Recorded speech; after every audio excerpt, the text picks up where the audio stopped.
ఆయన పేరు చెప్తారు, కానీ వాస్తవం ఏంటంటే చంద్రబాబు నాయుడు పేరు చెప్పాలా?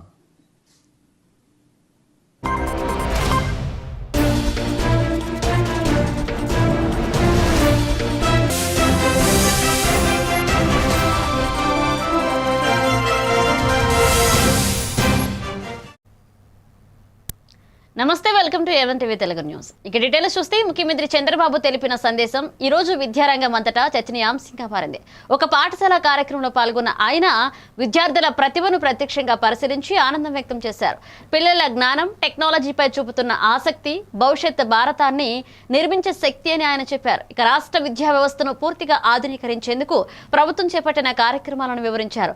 Digital learning, smart class rooms, నాణ్యమైన బోధనపై భారీగా పెట్టుబడులు పెట్టామని చెప్పారు. పిల్లలకు సరైన మార్గదర్శనం, అవకాశాలు అందితే వారు ప్రపంచ స్థాయిలో తమ ప్రతిభ నిరూపించగలరని ముఖ్యమంత్రి తెలిపారు.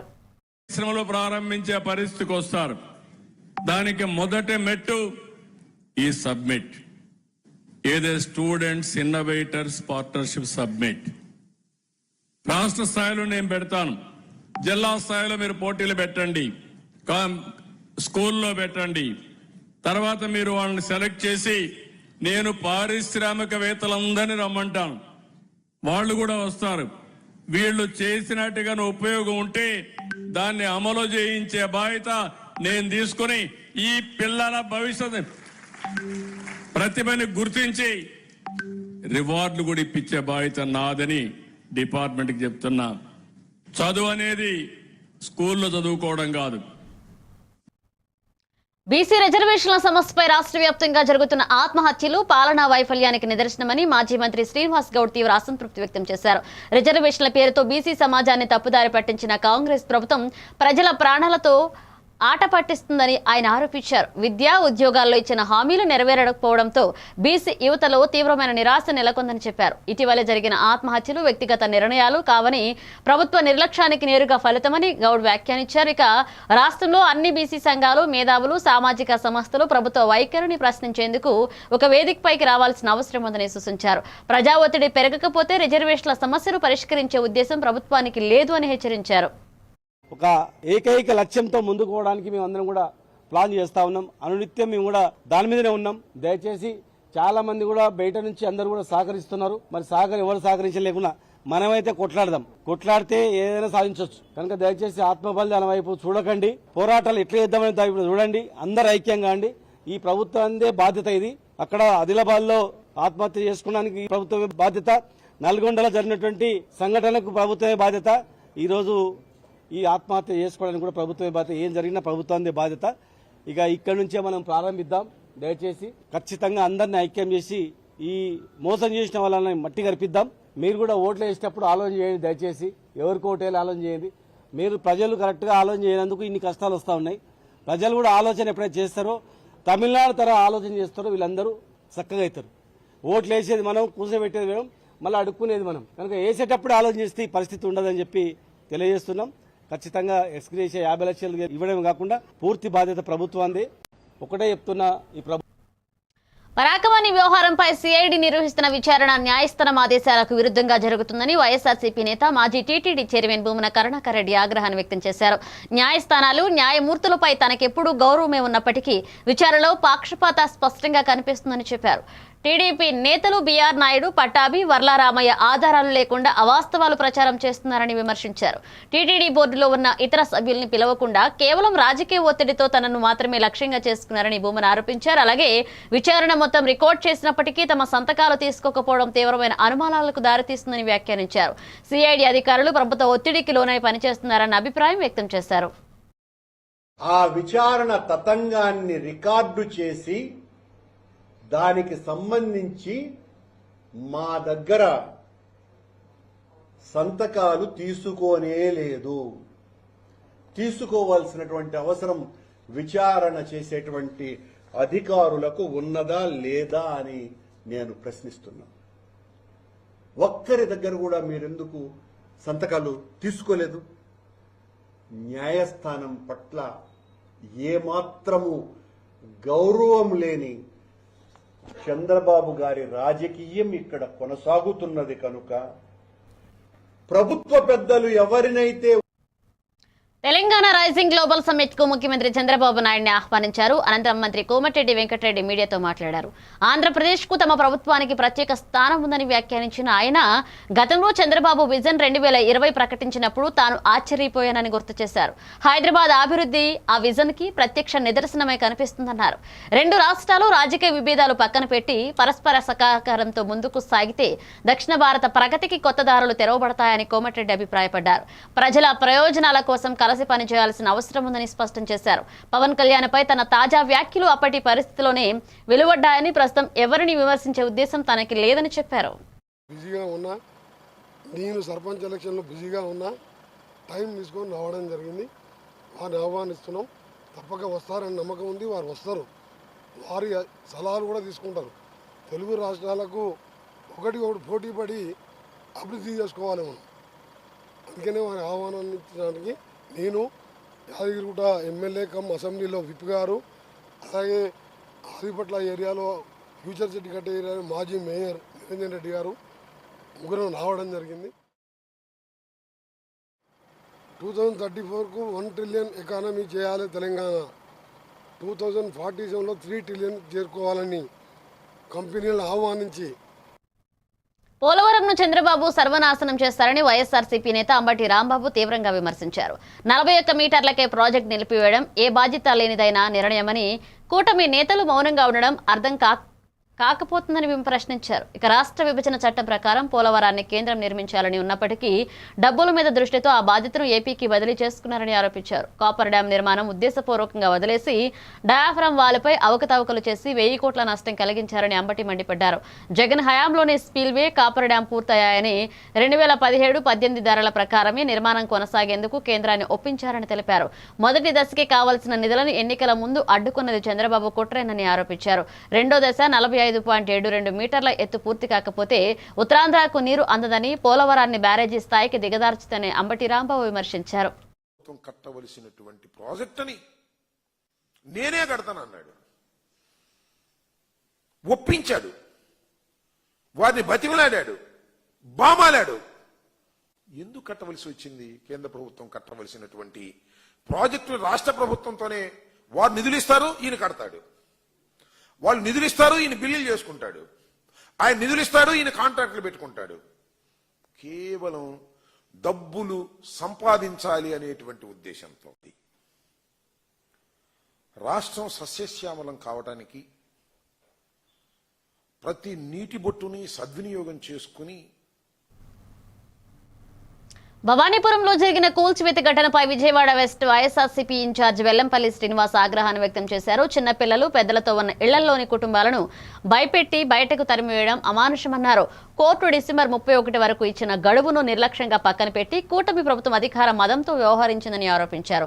పోలీసులు, రవిడీలు, బ్లేడ్ బ్యాచ్ కలిసి కర్కోటకంలా ఫ్లాట్లు కొల్లగొట్టడం రాష్ట్రంలో ఎప్పుడూ చూడని దారుణమన్నారు. అలాగే ప్రజల అవస్థలను రక్షించాల్సిన ప్రభుత్వం స్వయంగా విధ్వంసానికి పాల్పడడం ప్రజాస్వామ్యానికి మచ్చ అన్నారు. బాధిత కుటుంబాలు రాత్రికి రాత్రి రోడ్డుపైకి వచ్చి తీవ్ర ఆందోళనలో ఉన్నాయని తెలిపారు. బాధ్యులపై కఠిన చర్యలు తీసుకునే వరకు పోరాడతామని, ప్రజా హక్కుల కోసం వైఎస్ఆర్సీపీ పూర్తిగా ప్రజలతో నిలుస్తుందని వెల్లంపల్లి స్పష్టం చేశారు.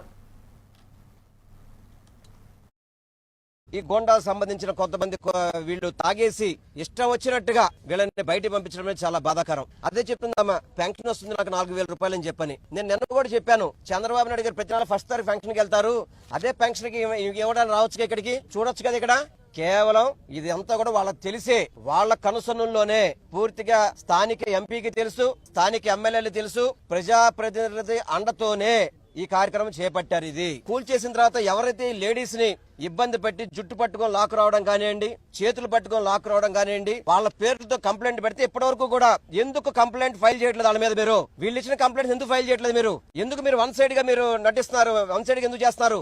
వీళ్ళకి తగిన న్యాయం చేయాల్సింది మీరు. చేయకపోతే తప్పకుండా వీళ్ళతో పాటు వైఎస్ఆర్ కాంగ్రెస్ పార్టీ నాయకు మాజీ ముఖ్యమంత్రి జగన్మోహన్ రెడ్డి గారు కూడా ఈ రోజు మాట్లాడారు ఈ విషయంలో. తప్పకుండా వాళ్ళకి న్యాయం జరిగే వరకు మనందరం కూడా తోడుగుండామని కూడా చెప్పమని చెప్పారు. వీళ్ళని జగన్మోహన్ రెడ్డి గారి దగ్గర కూడా తీసుకువెళ్తా నేను తప్పకుండా.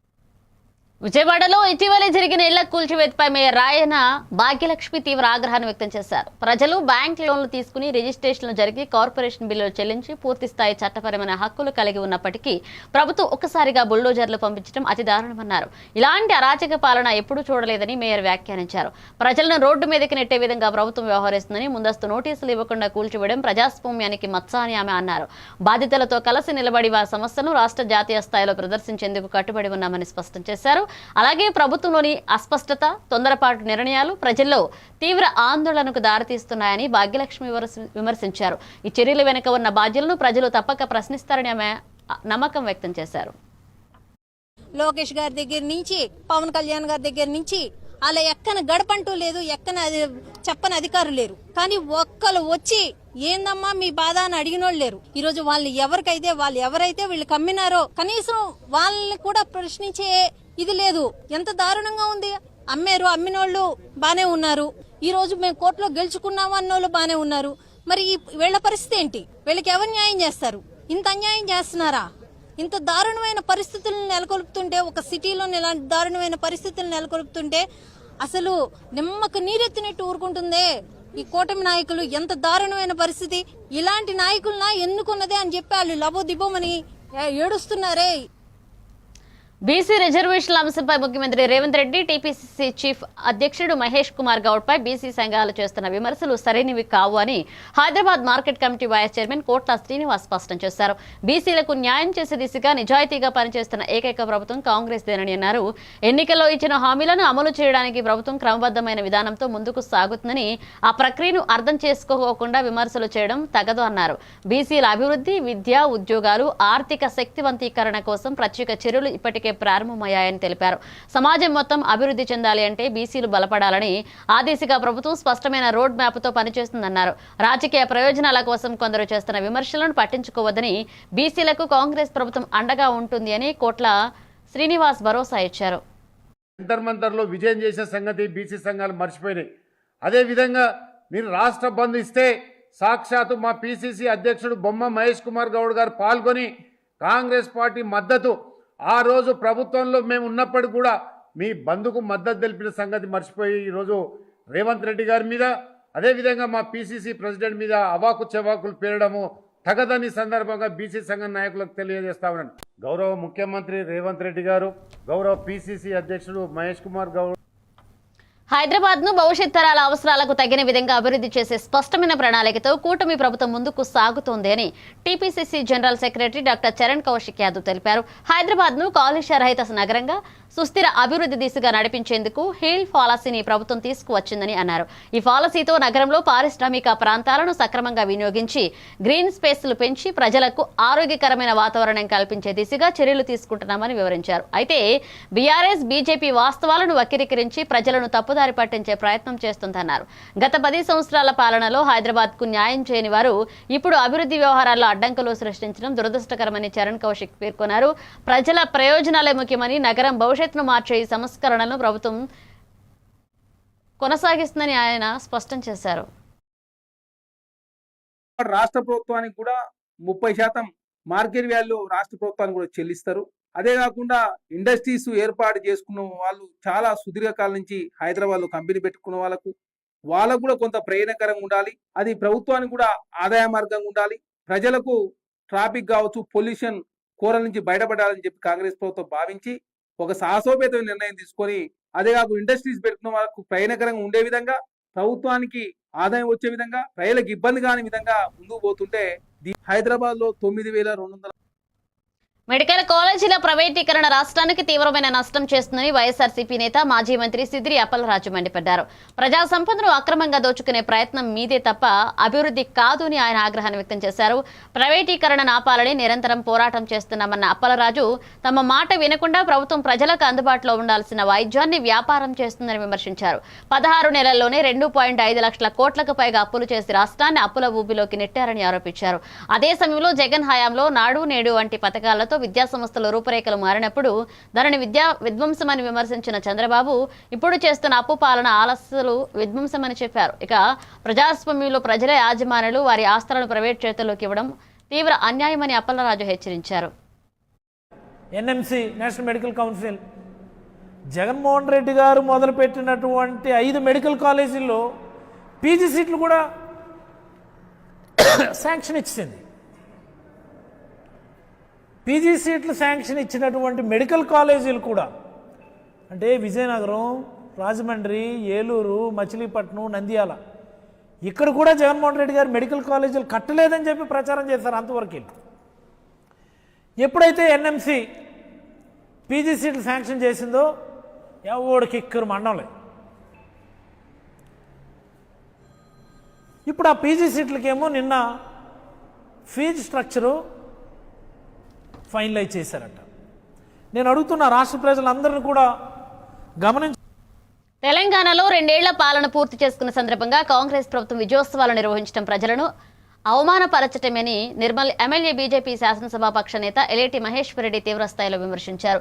ఎన్నికల సమయంలో ఇచ్చిన హామీల్లో ఏ ఒక్క దాన్ని కూడా పూర్తిగా అమలు చేయకుండా ప్రజలను మోసం చేసి ఇప్పుడు విజయోత్సవాలు చేసుకోవడం దురాశగా, దగా రాజకీయాలుగా స్పష్టమైనగా నిదర్శనమని అన్నారు. ఇక రైతు రుణమాఫీ, బీసీ రిజర్వేషన్లు, ఇళ్ల పట్టాలు, ప్రగతి భవన్ రద్దు వంటి కీలక హామీలను కేవలం ఓట్లు దోచుకునేందుకు ఉపయోగించారని, అధికారంలోకి వచ్చిన వెంటనే మాట మార్చారని మండిపడ్డారు. రెడ్డి గారు సమాధానం చెప్పాలని కోరుతాను. దాచిపెట్టి మరి జీవోల ద్వారా మీరు పనులు చేసుకుంటా ఉన్నారు, అవన్నీ పబ్లిక్ డొమైన్లో పెట్టాలని మేము అడుగుతా ఉన్నాం. అంతేకాదు హిల్ట్ పాలసీ మాదిరిగా ఇంకా అనేకమైనటువంటి భూములు కొల్లగొట్టేలా ఎన్నో జీవోలు పబ్లిక్ డొమైన్లో పెట్టాల్సిన జీవోలు మీరు పెట్టడం లేదని అనేకమైన అనుమానాలు వస్తూ ఉన్నాయి. మరి దేనికోసం ఇలాంటి పబ్లిక్ డొమైన్లో ఉండాల్సినటువంటి జీవోలను కూడా పబ్లిక్ డొమైన్లో లేకుండా కాన్ఫిడెన్షియల్ గా మీరు జీవోలు తీసుకొచ్చేసి రాష్ట్ర ప్రభుత్వం ఖజానాను కొల్లగొట్టేటువంటి కార్యక్రమాలు చేస్తున్నందుగా మీరు విజయోత్సవాలు చేసుకుంటున్నది. సీఎం రేవంత్ రెడ్డికి రుణమాఫీ చేయడం చేతగాలే, అంతేకాదు రైతు భరోసా ఇవ్వడం చేతగాలే, 2000 పెన్షన్ 4000 చేస్తామని చేతగాలే. అదే మాదిరిగా అనేకమైనటువంటి వాగ్దానాలు ఇచ్చి ఏ ఒక్క వాగ్దానం కూడా పూర్తి చేయనటువంటి రేవంత్ రెడ్డి గారు ఈరోజు ఏ ముఖం పెట్టుకుని ప్రజల దగ్గరకు విజయోత్సవాలు అని చెప్పి చెప్తా ఉన్నారో ప్రజలకు సమాధానం చెప్పాలని. కన్నన నటుడు శివరాజ్ కుమార్ రాష్ట్ర పర్యటనలో భాగంగా విజయవాడ కనకదుర్గమ్మ ఆలయాన్ని సందర్శించారు. ఆలయ అధికారులు సాంప్రదాయ పూర్ణకుంభంతో స్వాగతం పలికి ప్రత్యేక దర్శన ఏర్పాట్లు చేశారు. దర్శన అనంతరం పండితులు ఆశీర్వచనం చేసి అమ్మవారి ప్రసాదాలు, చిత్రపటం అందజేశారు. అనంతరం మీడియాతో మాట్లాడిన శివరాజ్ కుమార్ ప్రత్యేక వ్యాఖ్యలు చేశారు. అవకాశం దొరికితే ఆంధ్రప్రదేశ్ ముఖ్యమంత్రి చంద్రబాబు నాయుడు బయోపిక్ లో నటించేందుకు సిద్ధంగా ఉన్నానని వెల్లడించారు. అలాంటి శక్తివంతమైన పాత్రను పోషించడం గౌరవంగా భావిస్తా అన్నారు. ప్రస్తుతం విప్లవ నేత గుమ్మడి నరసయ్య బయోపిక్ లో కీలక పాత్రలో నటిస్తున్నట్లుగా తెలిపారు. అలాగే రామ్ చరణ్ నటిస్తున్న పెద్ద చిత్రంలో కూడా తాను మంచి పాత్రలో కనిపించనున్నానని వెల్లడించారు. తెలుగు ప్రేక్షకుల ప్రేమ ఎప్పుడూ ప్రత్యేకమని, ప్రతి సందర్శన తనకు ఆధ్యాత్మిక ఆనందం ఇస్తుందన్నారు Shivraj Kumar.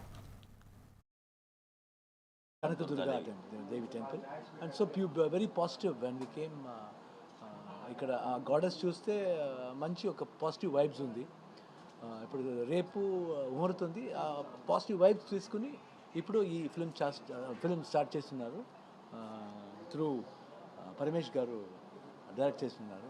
So very happy about the film. And ఒక మంచి మనిషిని ఒక స్టోరీ చేసేందుకు నాకు భాగ్యం ఉంది. అందుకే దేవుడు ఇచ్చారు మాకు. వాడికి సింపుల్గా ఉన్నారు, సింప్లిసిటీ ఉంది. అదే టైంలో ఒక ఎయిమ్ ఉంది, ఏం చేయాలి అని ఎయిమ్ ఉంది, ఇంటెన్షన్ ఉండాలి. సింపుల్ అండ్ సింప్లిసిటీ ఉంటే చాలండి. ఇప్పుడు అది ఒక ఎయిమ్ ఉండాలి, ఎందుకాగి ఎలాగున్నాలి. సో ఒక ఎయిమ్ ఉంది ఈ సబ్జెక్ట్లో. ఐ లవ్ హిమ్ అండి. Only one thing I love Ram Charan. ఇవి bulletin updates. Keep watching A one TV Telugu news.